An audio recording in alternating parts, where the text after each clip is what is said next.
মা ডাক দিলে তবেই কিন্তু তারাপীঠে যাওয়া যায়, না হলে যতই পয়সা থাকুক আর সময় থাকুক যাওয়া আর হবে। মা হয়তো আমাদেরকেও ডাক দিয়েছেন, তাই হয়তো সৌভাগ্য হলো আমাদের যাওয়ার। তাহলে বুঝতেই পারছো আজ আমাদের গন্তব্যস্থল হলো তারাপীঠ। জয় মা তারা বলে তাহলে আজকের ব্লগটা শুরু করা যাক।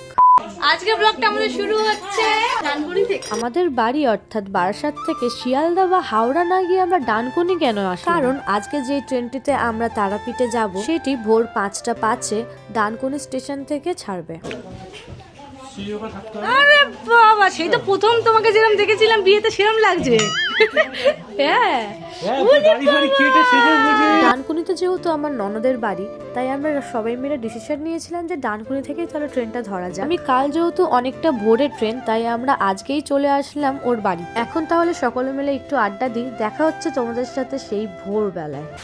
সময় এখন 3:25 আর আমি ঘুম থেকে উঠেছি 3টের সময়। রাতে আমরা ঘুমিয়েছি কখন জানো? 2টোর সময়। ঘুম কি আর হয়? এপাশ ওপাশ করতে করতে দেখি মোবাইলে অ্যালার্ম বাজছে। উঠে পড়লাম, ফ্রেশ হলাম, এখন প্রায় রেডি। এবার আমাদের বেরোনোর পালা। আমরা রেডি হয়ে গেছি সকাল, আর সময় এখন 4:20 ভোর। সবাই রেডি, এখন বেরোনোর সময়।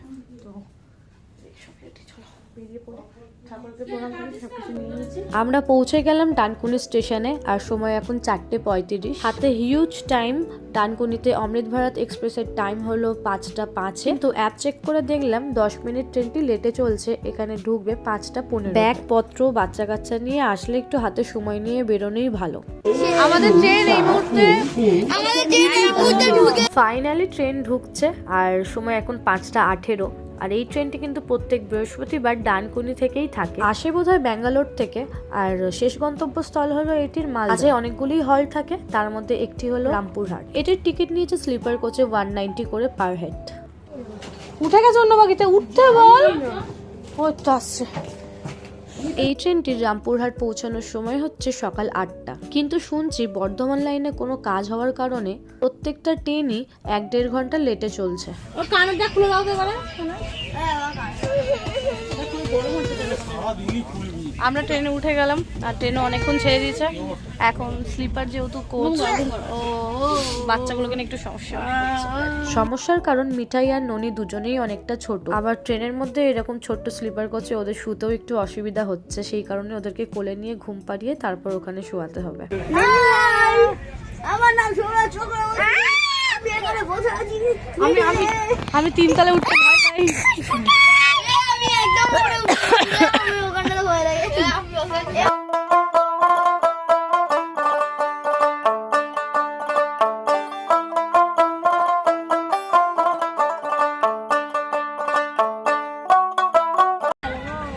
ওই গানটা হচ্ছে তো ছাড়াও।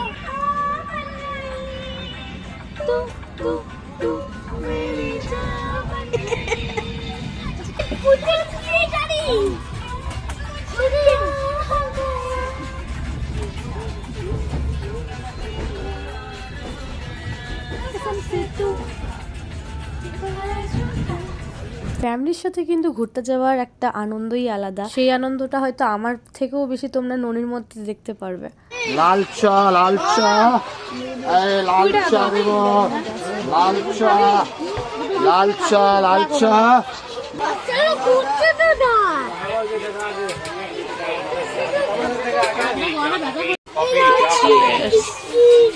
সময় এখন 7:22, আর আমাদের ট্রেন ছাড়লো দমদম বর্ধমান জংশন থেকে গাইস। এবার আমরা যাব, এবার কোন ট্রেনে আমরা জানি না। এবার আমরা অতিরিক্ত বকবক করে এই ছেলেটা গাইস।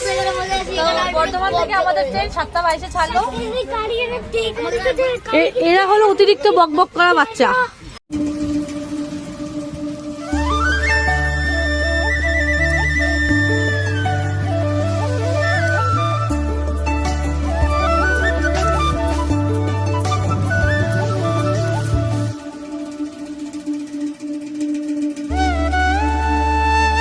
মানে আমাদের সারা রাত কোনো ঘুম নেই, কিছু নেই। এখন আমাকে এই যে মিঠাই তো ঘুমিয়েছে খানিকক্ষণ আগে, আর আমাদের ননি ওই যে বোলপুর শান্তিনিকেতন ছেড়ে আর দু একটা স্টেশন এগিয়ে গিয়ে এখন তারাপীঠ রুটের দিকে ঢুকছে। এর পরেরটাই হলো রামপুরহাট, যেখানে আমরা নামবো। ট্রেনটা প্রায় 1.5 ঘন্টা লেট। তোমাদেরকে তো আগে বলেইছিলাম ট্রেনটা লেট করবে 1-1.5 ঘন্টা। আমাদের যেখানে 8টায় পৌঁছে যাওয়ার কথা, সেখানে 10টার বেশি হয়ে গেছে। নামতে নামতে হয়তো 10:30 বাজবে। তো আমাদের রামপুরহাটে আমরা নেমে পড়েছি, আর পিছনে আমাদের অমৃত ভারত এক্সপ্রেস। বাজে এখন 10:47, আমাদের পৌঁছানোর কথা ছিল 8টার সময়, ঠিক আছে? আর এখন অবস্থা এই, চলো এবার ট্রেনও ছেড়ে দিল। ট্রেনও এখন টাটা, সবাই মিলে বাই বাই করে দাও।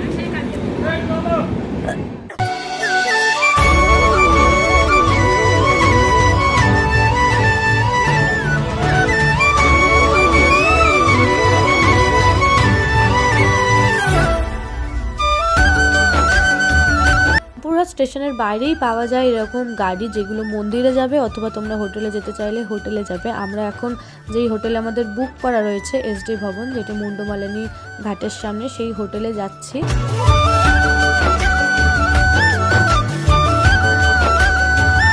আবার ননার কি আঁকে দিয়েছে না নাকি ননামু?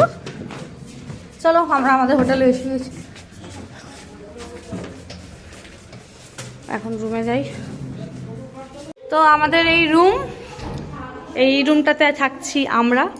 এই রুমের এই আয়না, আর এই হলো ওয়াশরুমটা বেশ বড়, আর পর এখানে 4টে রুমই আমাদের, ঠিক আছে?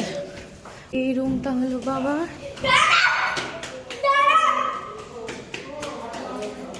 আর এইটা হলো দিদিরা থাকছে।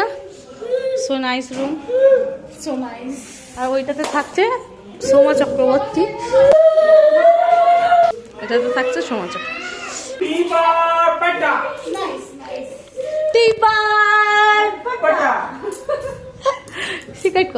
আমরা আমাদের এই হোটেল যেটা নিয়েছি সেটা ছাদে এসেছি এখন, একটু রোদ পোয়াতে। ভেবেছিলাম আজকে পুজো দেবো, কিন্তু মানে খাওয়া দাওয়া যেহেতু সেরে ফেলেছি, তাই আজকে পুজো দেওয়া হবে না। হাত দিয়ে একটা বেশ সুন্দর জিনিস দেখলাম, দেখো, মানে দারুণ লাগছে এটা। 2000 years later. এই আমাদের হোটেল বেরোলাম, আর এখন যাচ্ছি এইদিকে মুন্ডমালিনী তলা সতী মায়ের ঘাটের দিকে। তাই তো, শ্মশানটা কত দূর বাবা?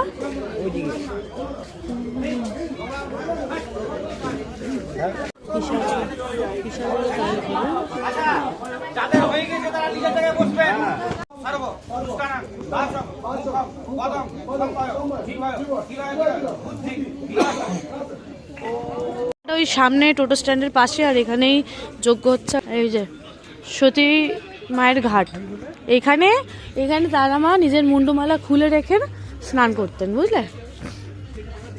এই ঘাটটায় যদি কাল সকালে আসি তাহলে তোমাদেরকে একবার দেখানোর চেষ্টা করব। এখন অন্ধকারে তো কিছুই দেখা যাবে না। এখন এখান থেকে বেরিয়ে যাচ্ছি, যাবো একটু শ্মশানের দিকে। রাতের শ্মশান আর দিনের শ্মশান নাকি অনেক তফাৎ, তাই হাতে যখন সময় আছে একটু ঘুরে আসি শ্মশানের দিকে। আর কাল ভোর কিন্তু আমরা মা তারার পুজো দিতে বেরিয়ে পড়বো।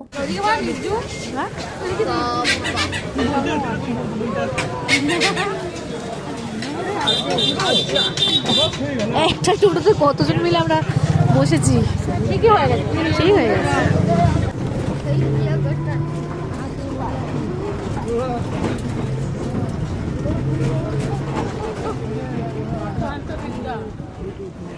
বাবা, রাত 9:20 আমরা এখন শ্মশানে আসলাম।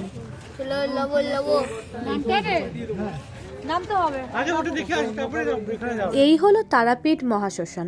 এই শ্মশান থেকেই কিন্তু বামদেব সাধনা করে মাকে পেয়েছিলেন। শোনা যায় এই মহাশ্মশানেই অলৌকিক এবং বিরল দৃশ্য বহুবার দেখা গিয়েছে। সত্যি বলতে এসে আমাদেরও গাটা কেমন ঝমঝম করছিল। আর এই রাস্তাটা দিয়ে আরো ভিতর দিকে যাওয়া যায়, যেখানে লক্ষ লক্ষ মানুষের চিতার ছাই জমে জমে পাহাড়ের মতো ঢিবি হয়ে গেছে। রাতটা একটু বেশি হয়ে গেছে বলে ওইদিকে আর যায়নি। আর এই জায়গাটি হলো মায়ের চরণ মন্দির, এখান থেকেই তারা মা মন্দিরে গিয়েছিলেন। এখানেই সর্বপ্রথম দেখা দিয়েছিলেন মা বামদেব, মানে মাকে প্রণাম করে বেরিয়ে পড়লাম আমরা তারা মা সরণিতে। এইখান থেকে কিছু কেনাকাটি করব এখন, তারপরে আমরা যাব খাবার দাবার বানানোর জন্য। আর তোমাদেরকে কিন্তু আগামী কাল পুজো দেওয়ার ব্লগটা আমি আলাদাভাবে দেব, কারণ একসাথে দিলে অনেকটা লং হয়ে যাবে ব্লগটা, সেই কারণে আলাদা আলাদা পার্ট করে দেবো, কারণ এটাই প্রায় 10 মিনিটের কাছাকাছি হয়ে গেছে। যাই হোক, এখন যাচ্ছি হোটেলের দিকে, তারপর গিয়ে তোমাদের সাথে কথা হচ্ছে। আমরা ঘুরে ঘুরে বাড়ি চলে এসেছি, আর রান্না করতে দেওয়া হয়েছিল, ঠিক আছে, রান্নাটা নিয়ে রুটি নিয়ে দিদি আসবে, তারপর খাওয়া দাওয়া করে ঘুমাবো। আর কালকে